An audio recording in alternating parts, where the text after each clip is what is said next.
సువార్త అంటే ఏదో కాదు. 2000 దయ్యాలు పట్టి ఆ భయంకరమైనటువంటి ఆ బాధతో వేదనతో ఉన్నటువంటి ఈ యవనస్తుడు బాగుపడిన తరువాత ఏం చేశాడంటే, యేసు నన్ను బాగు చేశాడని దేవునికి బిడ్డలారా ఆ పట్టణం అంతా ప్రకటించాడు. మేలు పొంది, స్వస్థత పొంది, దీవించబడి, ఆశీర్వదించబడి, దేవుని కృపను పొందుకొని, రక్షణ పొంది బాగుపడిన తరువాత మనం ఏం చేయాలంటే యేసు క్రీస్తు ప్రభుల వారి గురించి మనం చెప్పాలి. చెప్పకపోతే శ్రమ. రక్షణ పొందావు, నీ రక్షణ గురించి చెప్పాలి. స్వస్థత పొందావు, నీ స్వస్థత గురించి చెప్పాలి. మేలు పొందావు, అద్భుతాలు చూసావు, ఆశ్చర్యకార్యాలు చూసావు, గొప్ప కార్యాలు చూసావు.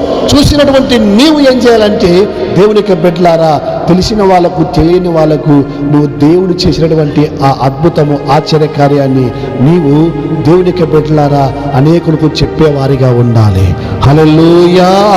అలా చెప్పకపోతే బైబిల్ చెప్తూ ఉంది, అయ్యో నేను సువార్త ప్రకటించకపోతే శ్రమ.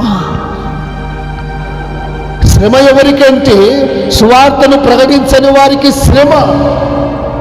సువార్త ప్రకటించే వారికి శ్రమలు తొలగిపోతాయి. హల్లెలూయా.